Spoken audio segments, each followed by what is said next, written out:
안녕하세요, 안녕하세요. 엘리아입니다. 반갑습니다.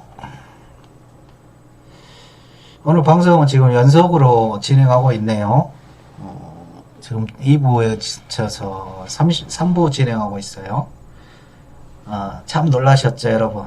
저도 깜짝 놀랐습니다. 미국이 우리 후바인가 동맹국인가 깜짝 놀랐어요.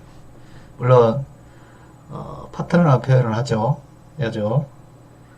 일본은 동맹국이고 한국은 새로운 어떤 트렌드의 파트너라고 합니다. 아메리카 51개주를 가지고 있고 세계 자원의 80%를 독점한다는 표현을 하죠. 경제 대국이고 무기 대국이고 굉장히 한국도 의존도가 높다고 생각을 합니다. 미국은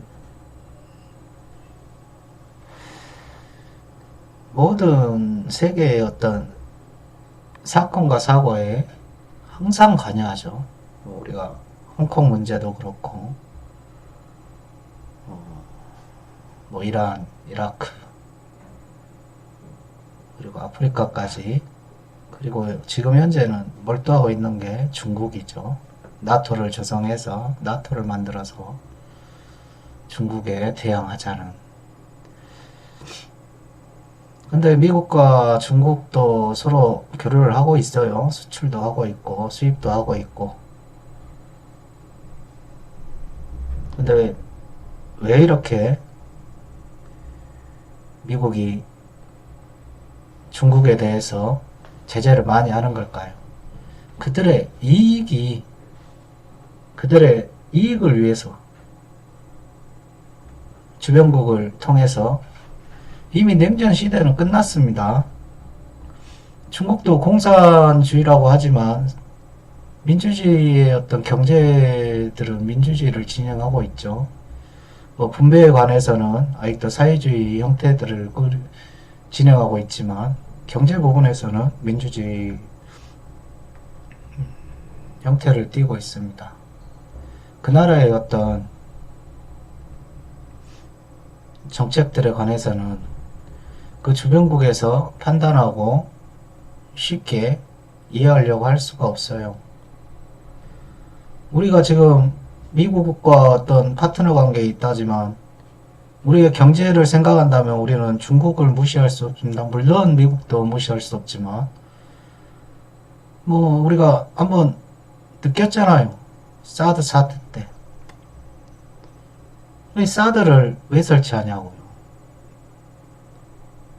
우리 참외로 유명한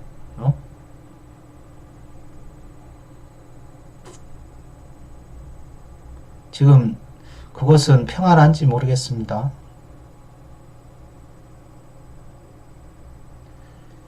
이게 약소국에 대한 어떤 서름이라는 표현을 하고 싶어요. 한반도를 반으로 동강 나눠서 대륙으로 진출할 수도 없고 남한이 이 슬픈 현실입니다. 그것에 관련된 미국의 지금 행동들 지금도 전시작전권 환수를 투자하는 형태로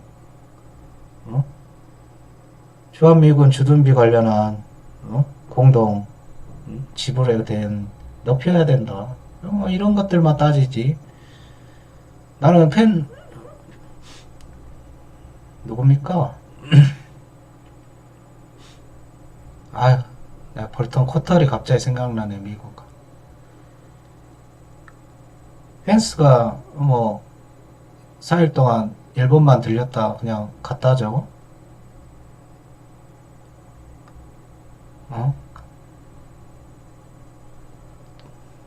트럼프의 코로나 관련해서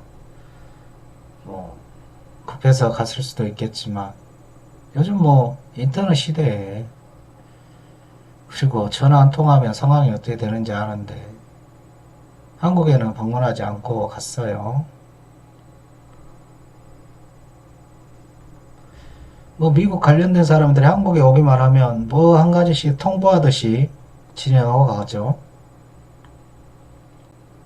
나는 미군이요. 한미연합사를 통해서 지금 휴전선 그것을 쥐하고 있잖아요. 이것도 빨리 넘겨줘야 된다고 봅니다.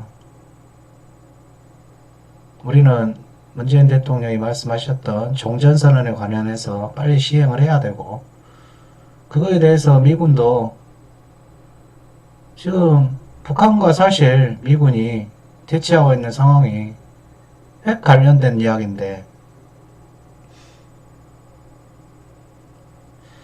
미군은 핵을 갖고 있고 세계 핵 보유국들이 상당히 많습니다. 그들은 그들의 조직을 만들어서 다른 나라는 핵을 보유하지 말아라.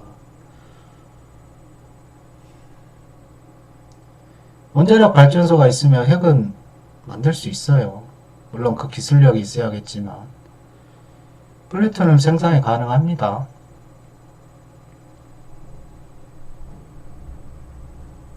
근데 어떤 북한의 입장에서는 생존권의 문제 아니겠습니까? 그들의 어떤 정권에 대한 생존권의 문제이기 때문에 그들이 내세울 수 있는 건 핵무기밖에 없다, 이렇게 표현할 수밖에 없죠. 근데 그 핵무기를 완전히 폐기 선언을 하라고 하는데 그에 앞서서 어떤 선행돼야 하는 부분이 저는 있다고 봅니다. 그건 개발이죠. 경제개발. 북한은 경제개발을 굉장히 원하고 있습니다. 지금 현재 남한에 우호 제스처를 띄웠고 그거에 대해서 굉장히 진행이 돼야 되는 부분인데, 정치를 하는 국회가 매일 저렇게 쓸데없는 일에, 어떤 사기꾼 한 명의 어떤 일에 정확한 팩트도 없는 어떤 진술서에 어떤 자필 그런 거에 시간을 다 쏟아붓고 있어요. 우리가 지금 지금 중요하게 진행해야 할 부분이 남북 문제고, 예? 어떻게 하면 대륙으로 뻗어나갈 수 있는 길을 만들 수 있는가가 미래 사회에 대한, 우리 후손들에 대한 어떤 혜택을 지금 만들어야 되는 입장이거든요. 우리가 꼭 통일을 목적으로 두는 것보다는 하나하나 그 단계 지금 진행해야 할 때 모든 게 막혀 있기 때문에, 그게 그 뒤에 누가 있어요? 미군입니다.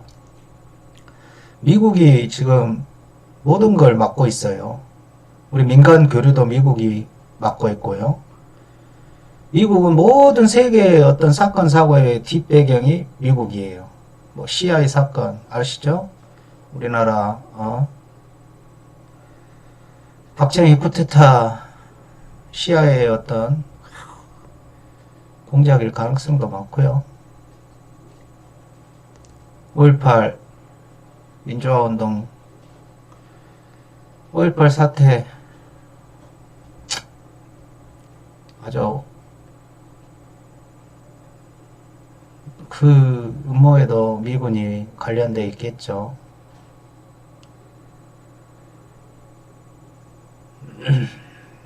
조현천이 왜 못 잡는 거야? 현상수배 캠페인까지 하고 있는데 뭐 9,000불이나 현상금 내고 있네. 조현천의 범죄는 뭐냐면요, 내란 예비 음모범, 쿠데타 일으키려고 한 사람이에요.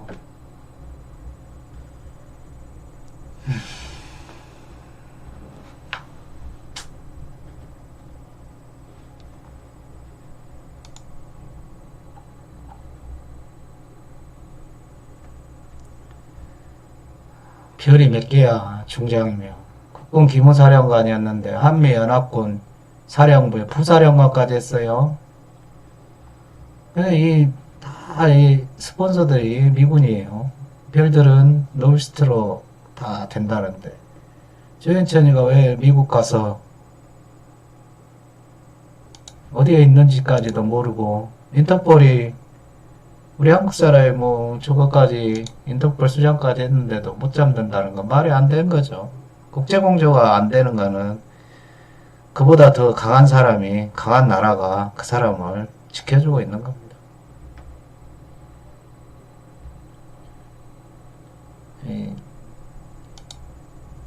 저는 미국에 강력히 권합니다. 조현천, 내란 예비 의무범 빨리 돌려보내세요. 빨리 잡아서 보내주시길 바랍니다. 뭐 CIA나 인터폴에서 못 잡는 게 아니죠. 안 잡는 거죠. 안 잡는 거. 우리 조현철 씨는 이 알자의 출신이죠. 우리 김영삼 대통령 옛날에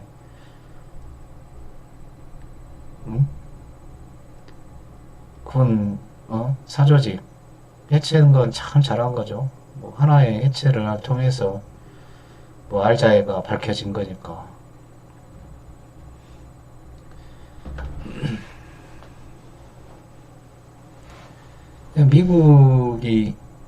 미군이나 우리 사법권들, 검찰, 언론 이런 것들 보면은 애매모호한 말을 많이 씁니다.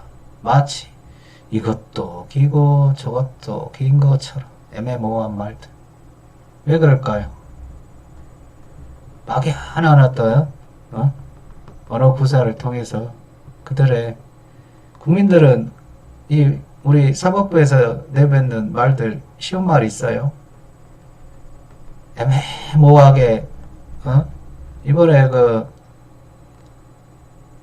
월성 원전 관련해서 감사회 발표문 봐보세요.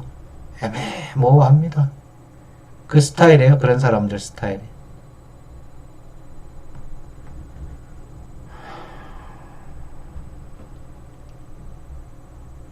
미국이 우리나라에 대해서 하여튼 미국이 지켜준다. 우리나라를 지켜준다고 생각하는 사람들은 착각하지 마세요. 착각하지. 하여튼 미국 사대주의에 빠져있는 사람들. 그게 저는 친일파의 후손들이라고 봅니다. 또한 친일 앞잡이들이었던 그런 사람들이라고 생각을 해요. 그냥 뭐 데모하면서 맨날 그 성조기 들고 우길기 들고 참 어이가 없습니다. 그 사람들은 그 나라로 가세요. 그렇게 좋으면 그 나라로 가시라고. 꼭 사고 치면은 보호받으려고 가지 말고 지금 그 나라로 가서 살아.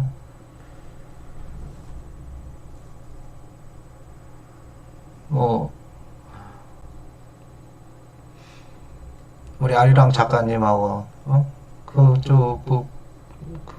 예상 모호한 진모 씨하고 했던 대화들에서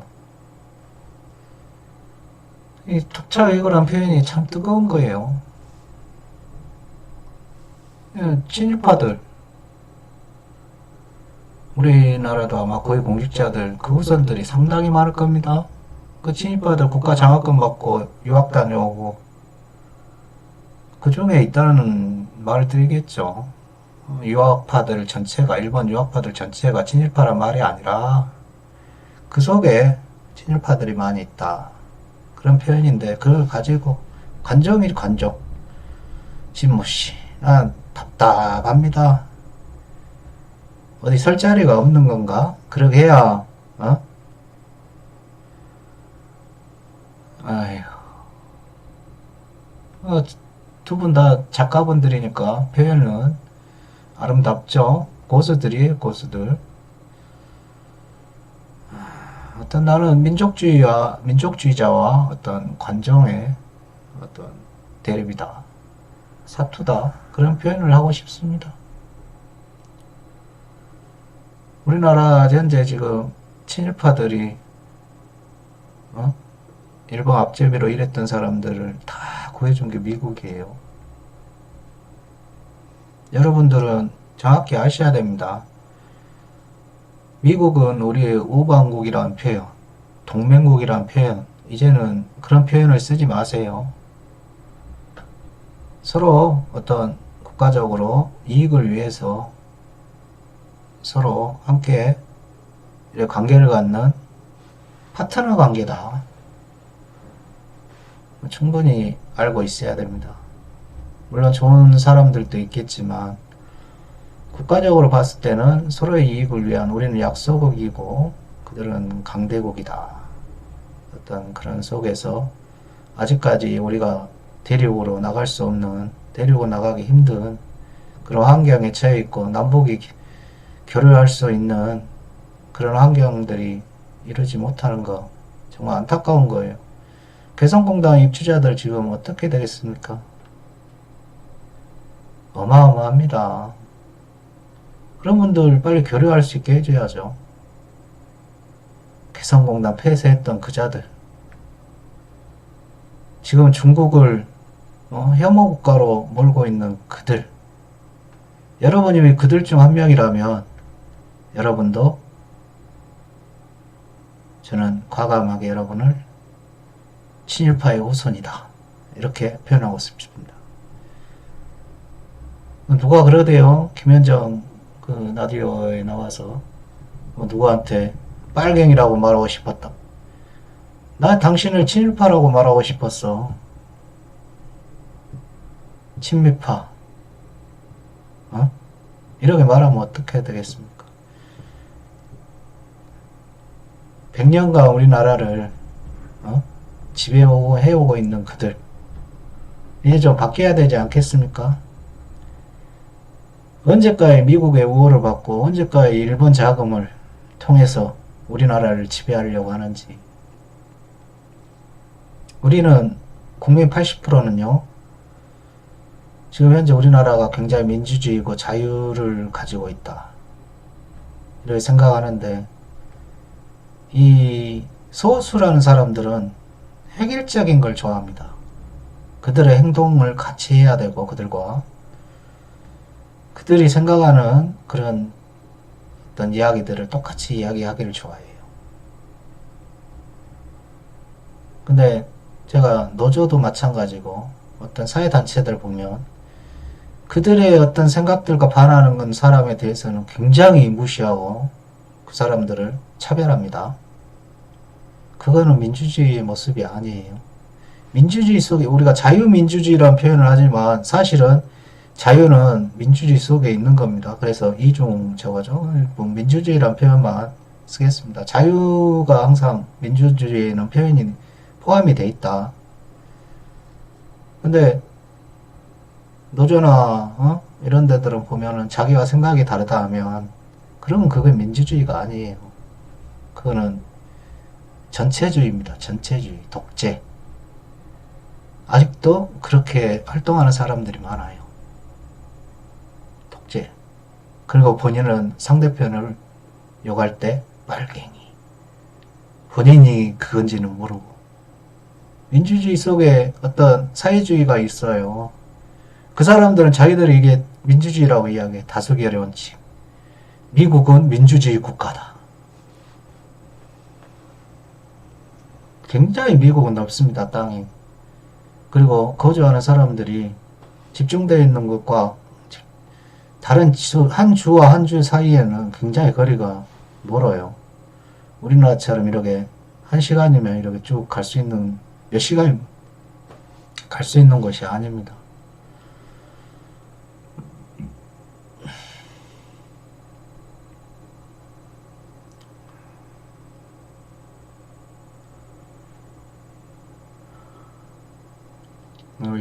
난 친일파에 대해서 굉장히 싫어합니다.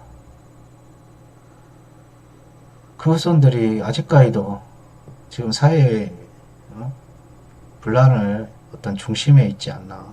그들 관계자들, 그들과의 어떤 결혼을 통한, 그들과 어떤 자본을 통한 교류를 하는 앞제비들이 아직도 많이 있다.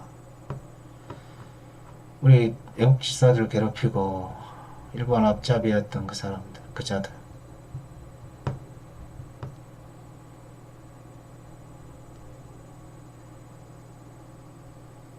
지금의 혼란의 그 중심에 그들 관계자들이 많이 있지 않나.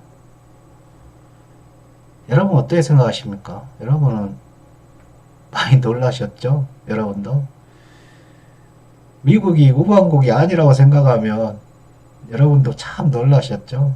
미국이 동맹국가가 아니라고 생각하면 여러분 놀라셨죠? 저는 참 놀랐습니다.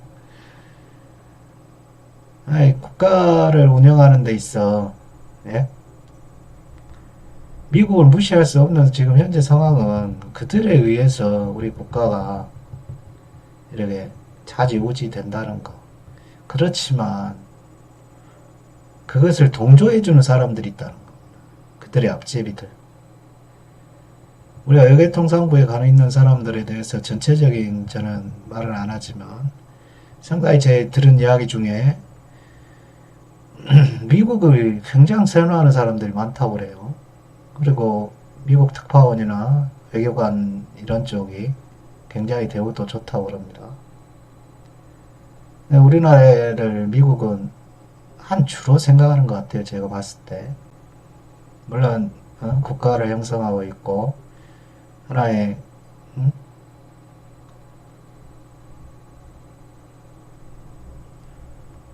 국민들이 그 나라에 대한 민족적인 어떤 자부심을 갖고 있는 나라지만 미국이 우리를 바라봤을 때는 52개 주의 하나가 아닌가 이런 저는 생각을 해봅니다. 미국이 북한과 어떤 종전선언에 서명을 하게 되면 이 작전군도 쉽게 지금 빨리 와야 되는 거예요. 이런 것들도 우리가 평상시 작전권은 저희 갖고 있어요. 근데 전시작전권 이번에도 뒤로 미루려고 한다고 하는데 그건 아니죠. 그건 아니죠. 그 누가 박모 씨가 다 밀어줬지? 일본한테 다 주고. 왜 닭깎기 마사오 진짜. 그거를 주둔하는 이 친일파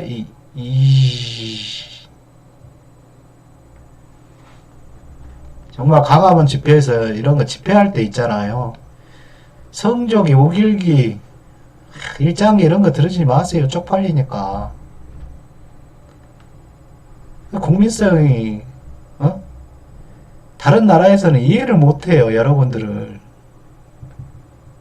우리나라 참 15%를 단죄하지 못한 게 지금 이런 국가적인 어떤 혼란을 겪게 만드는 겁니다.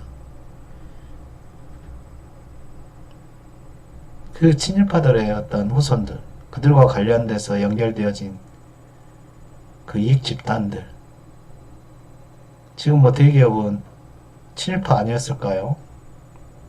물론 그 사람들 친일파라는 표현은 좀 바람직하지는 않지만 그때 당시에 다 친일적인 행동을 하면서 돈을 벌지 않았을까 그런 생각도 해봅니다.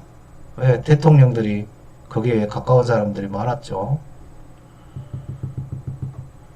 그 반민특위가 왜 제대로 진행이 안 돼서 지금 이런 놀라움들, 이런 혼란들 그 중심에 이익 집단인 그들도 한몫을 차지하고 있다.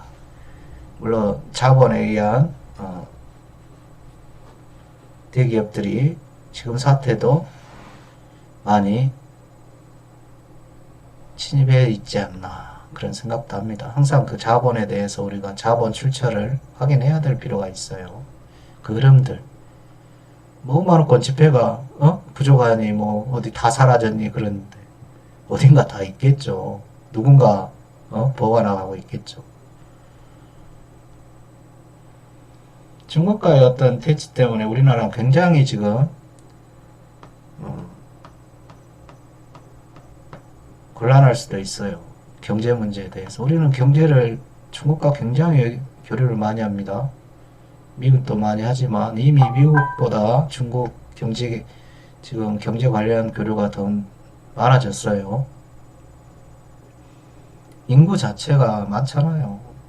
그들의 어떤 생활력, 그들을 무시하면 안 됩니다. 우리는 우리에 맞게 외교 자체도 우리에 맞게, 우리 환경에 맞게 진행을 해야 되는 게 맞습니다. 우리는 분명히 유러시아 대륙을 관통해야 되는 지금 상황이고, 뒤로 갈 수 없잖아요. 뒤에 가면 섬나라 애들 있으니까 앞으로 가는 게 낫겠죠. 우리가 미국에 대해서 그러니까 정확히 이해해야 될 게 그들은 우방국이나 동맹국이 아니라 서로의 이익을 위해서 함께 같이 어떤 일을 진행하는 파트너 관계이다. 이렇게 표현을 그냥 하자고요. 여러분이 아직도 미국이 우방국이고 미국만 가면 성공할 수 있다. 이렇게 착각하지는 않았으면 합니다.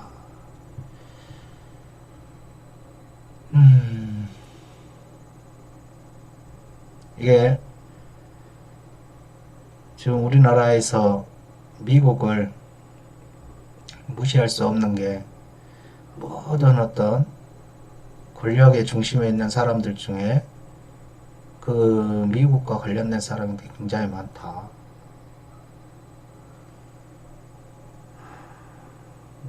그런 소수도가 저는 10%, 15%라고 생각합니다. 10%는 맞나요? 그럼 5%, 5%라고 하죠. 미국도 인식을 분명히 바꿔야 됩니다. 대한민국을 언제까지 좌지우지할 수 있다 생각할지, 언제까지 북한과의 어떤 냉전 체제를 진행하면서 우리 남한의 발전에 해가 되는 행동을 하는지, 남북이 공동으로 상생할 수 있는 거는요, 민간 교류를 얼른 진행해야 되는 겁니다. 우리 이인영 통일부 장관님, 좀 더 분발해 주셨으면 합니다. 언론이나 이런 방송들이 이런 어떤 다큐를 찍어서 남북교류를 활성화할 수 있는 일들을 만들어야지, 남북의 대립하는 모습만, 남북이 잘못되는 모습만을 강조하는 이런 언론 뉴스들, 방송들, 저는 빨리 사라져야 된다고 봅니다. 이런 문화들. 우리가 그 기자들에 대해서 기레기니 뭐니 이렇게 표현하는 게 뭐겠어요? 어떤 지역사회에서도 마찬가지지만 기자들이 어떤 업체들의 약점을 잡아서 용돈이나 벌어먹고, 뭐 지역의 어떤 위치에 기자들이 뭐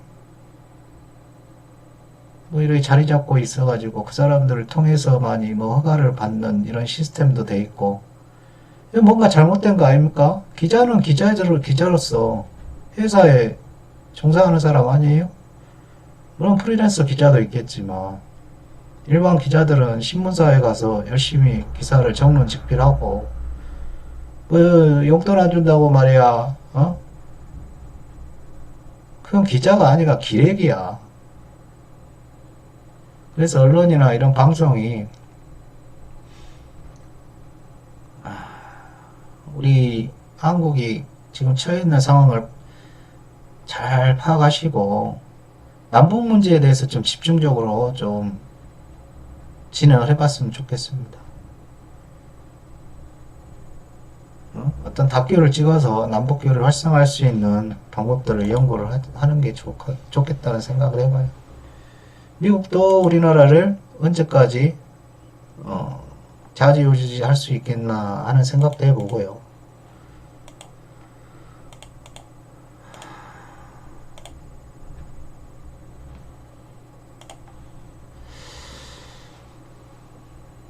미국 한번 가봤냐고요? 아직 못 가봤습니다. 기회가 되면 뭐 가볼 수도 있겠지만, 들리는 말에 의하면 미국도 굉장히 어떤 공공 관련된 것들이 취약하다고 그러더라고요. 자본주의 사회에서 돈 없는 빈부의 격차도 굉장히 심하고 중산층이 무너진 지 오래라는 표현도 하더라고요. 지금까지 미국 편 이야기를 한번 해봤습니다. 이 이야기는 저의 생각이고 제 어떤 의견이기 때문에 여러분이 똑같이 생각할 필요는 없습니다. 감사합니다. 엘리야였습니다.